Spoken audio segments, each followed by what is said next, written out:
welcome back to my channel. Welcome if you're new. My name is Deborah.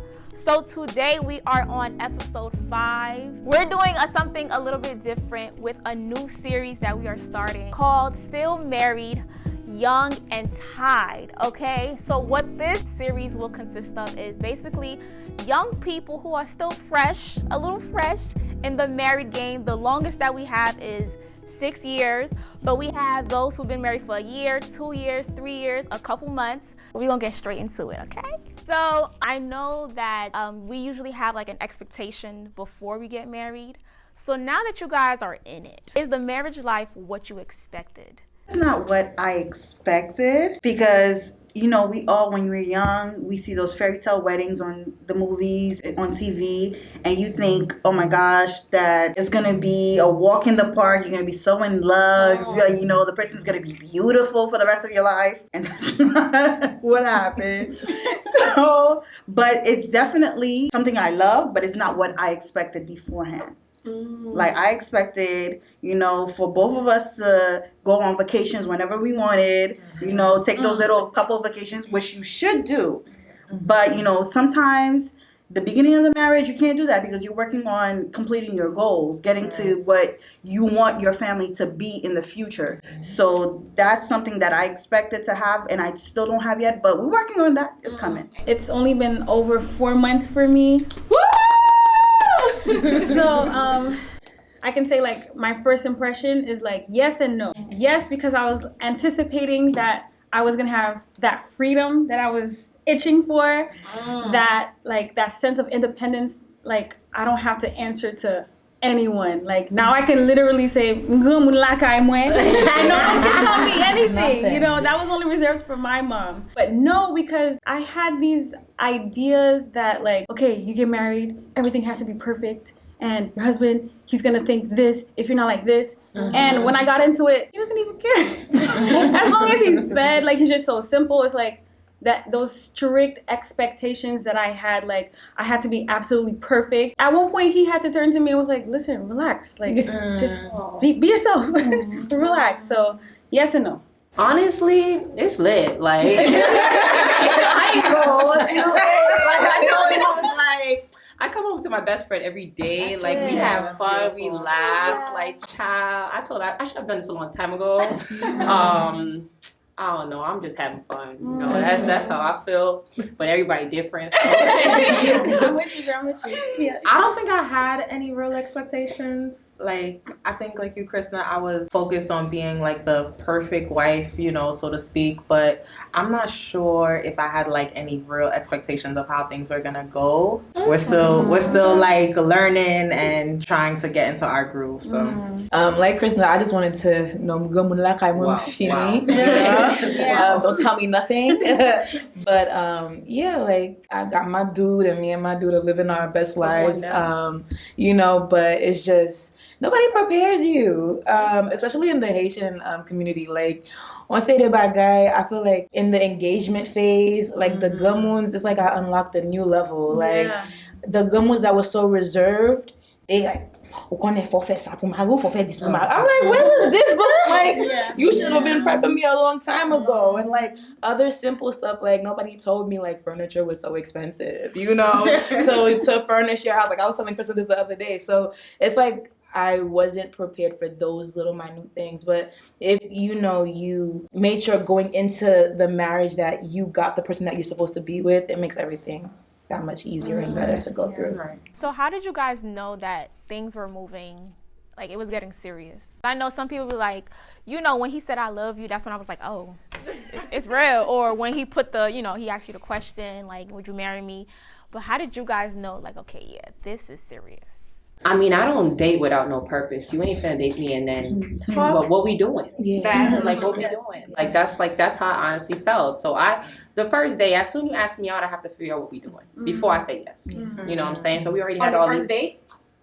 Well, me and my husband, we spoke for like 8-9 months before he actually asked me out. So through that 8-9 months, we were talking as friends, but we kind of liked each other, but I have to know where you're going. You know what I'm saying? Because I already knew he was going to ask me out, not even to be cocky or nothing, but what we talking this long for? Right. You know what I'm saying? Like, it's going to lead to something. I agree. So, before I'm saying yes, I already know we lead into marriage. Yeah. You know it was serious is because he was alone. So he didn't have any family, and his mom was living in Haiti at the time. So when I spoke to his mother for the first time over the phone, and she hadn't met any of his girlfriends. So when I spoke to his mother, and she literally said, she was praying to God to send him a Ruth or an Esther. Oh, that's beautiful. Wow. There you go. Her name is Ruth. There you go. I was like, we getting married. Yeah. No, but yeah. So she really she prayed and she prayed because he was by himself, and she prayed that God sent him a Ruth. And the fact that my name was Ruth, she was like she was praying for our relationship throughout the whole thing. Wow. And I was like, so babe, it's nothing left. We gotta tie the knot. Do something. Because we can't let your mom down. Oh, it's about the mom down. He was like, the moment I saw you, I knew you was mine. I'm like, wow, okay. So I'm like, hold on a second, And I was the type, like, we were talking as friends or whatever, like, because him and his brother him and his family came from Haiti. They came to the church and, whatever, we were friends. I was praying, and I'm the type, I'm like, God say yes, but I'm like, God, you sure? God, you sure? I was saying, God, you sure? The whole time. Because even though he's like, yes, and God would be like, yes, yes. I'm like, but you sure? Because this is the rest of my life. Like, I don't want to be like, I don't want to get a confirmation. It's like, oh, it's the emotion, because there's a lot of people who go into something and it's emotion. It's not like God really told you this is the person for you. And then after that, okay, we kept going, and an engagement happened. And then that night, I was like, God, I know you say yes, but you sure, like, like you positive? I got the ring, but before we, and then after that, like the week after, like we got a crazy confirmation, like about the engagement, like about the marriage period. Like at my church, like somebody came in who didn't even know our situation. The person came up and was like saying, just spoke it out. So Marcus was like, the only reason that happened like that, because I am a type of way. He's like, God did it in a way that you cannot question anything at all. So for me, I knew it was serious from before we even started talking. I was in a place in my life where I was like, you know what? I do not want to make any more fleshly decisions or almost. I was like, God, this next one has to be the last one. So I don't care if I'm single for 10 years. I don't care if I'm single for 2 months. It doesn't matter. But for me, it was like, God, whoever he is, he's going to be the one. That's it. And so lo and behold, it's a church boy that I knew from years prior. We were very cool. We bonded over music. Every time we were just like, those people that when you meet them, you just click with them. Yeah. You just always feel good around them just for no reason. Yeah. He was one of those people. But then when I found out he was the one, I was like, wait. Oh, man. And I was like, because I never saw him in that light, because he was my friend. When we got together, it was prophetic word on top of prophetic word on top of prophetic word. And even so, I still had like a little seeds of doubt in my heart, like, okay, what if all those people were wrong? Like, I need to know for myself. Right. If I ask for one more confirmation, maybe God will take him away. So I'm just going to be quiet. And so I'm like, you know what, God? Amen. That's it. For me, we were not together for like maybe almost 2 years.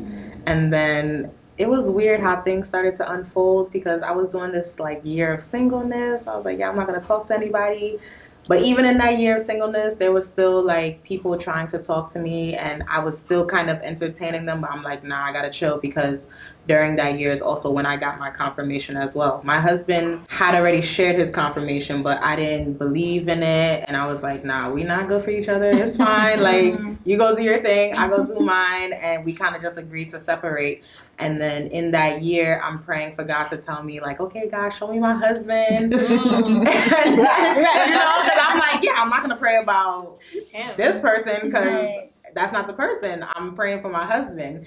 And so in that year, God just showed me that it was going to be him. And I'm like, wow, we don't even talk. Like, I'm saying to the point, like, he walk into a room, I walk out. Or like, I walk into a room, he like, it was like, we don't talk. And we went to the same church. Yeah, we went to the same church. So it was real, like, I don't even want to use the word cordial because we were not really cordial. We just steered clear of each other. And so after I get the confirmation, I'm like, okay, I don't know what you're about to do, God, because this man don't like me.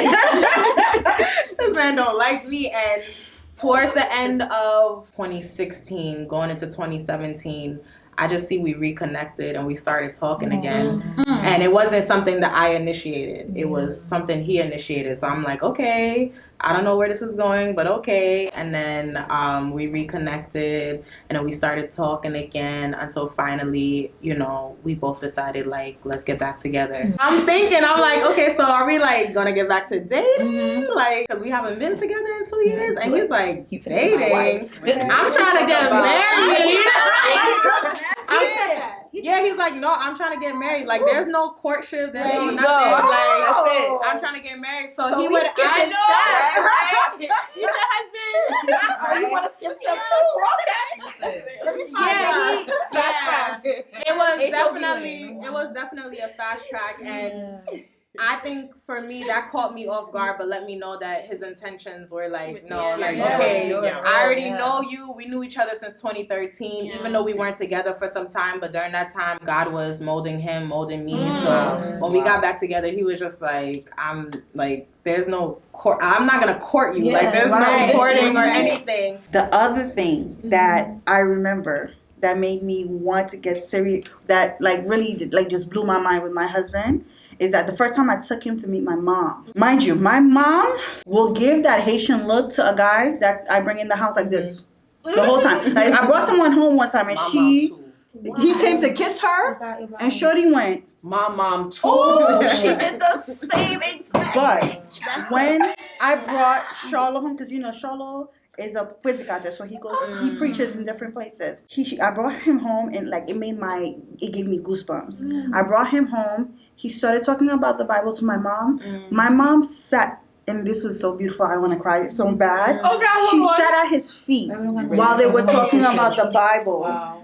And he was just talking about a passage, and my mom was like, both my mom and my dad like were so into the conversation. Like, my mom was sitting at his feet, like listening, and I was like, okay, yeah, he's the one. Yeah. Typically, like, people don't remember their wedding day, right? Because there's like so much going on. But was there like a special part in your wedding that you remember? I think for me, I don't remember much. And it sucks because I had this whole elaborate, like, I planned out the walking in. I was like, okay, like, I had really loved that song by, and I still do love it, William McDowell, Wrap Me in Your Arms.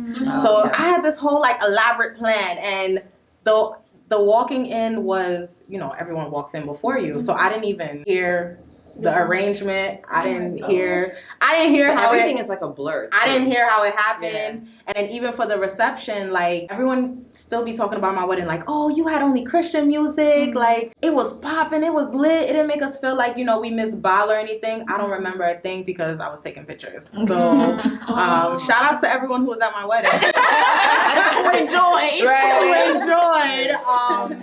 But I don't remember, but it's fine. I think looking back now, I don't know how anyone else feels about it. I would just do a simple ceremony and then save my coins and have a lit vacation, like take a honeymoon for a month. That's really the time that I'm on a month. Like, I'm trying to have PTO for 1 month. Don't call me, don't text me, and just go on vacation. First of all, I remember because my wedding started late, but I'm not gonna say it because we on YouTube and I don't want to get anybody mad. But yeah. But what I did remember was after we got in, because I was rushing everything. I was crying because I'm like, oh, we're starting late. They're gonna charge me more money. But after the ceremony, everything, they took us up to the bridal suite, and then I looked at my husband. He looked at me. I said, we married.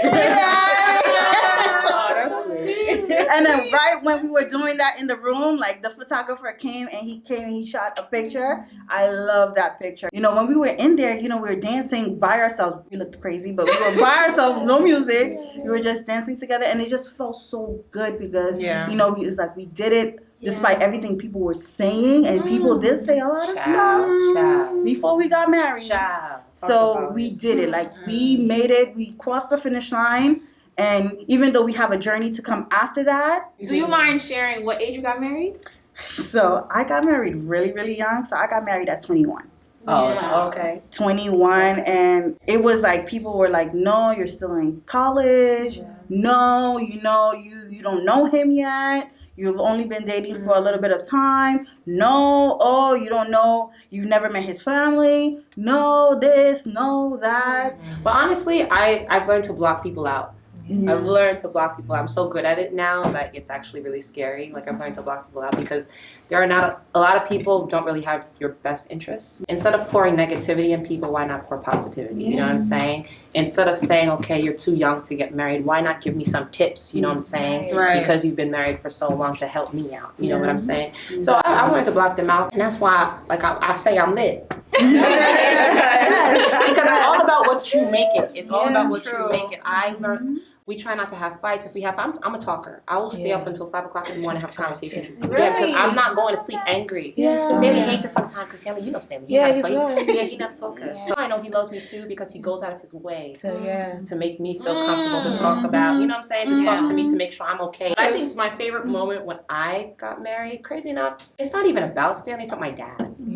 Because my dad is getting older, you know what I mean? And I have such a close relationship with my dad, and I was looking for someone that was like my dad, if that makes any sense. Like the way he treated me, the way, like all of that. And him walking me down the aisle and seeing the interaction between Stanley and him, like my Stanley cracking jokes with him, like that made me cute. That was my favorite moment for me personally. You gonna cry? You gonna crack?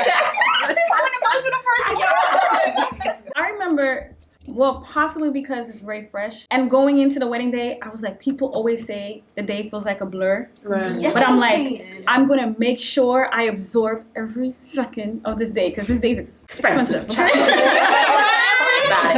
penny, of this day. For me, it was like a dream come true. Like, for me, it was like, God, you're the King of Kings. Your princess is getting married. She's turning into a queen today.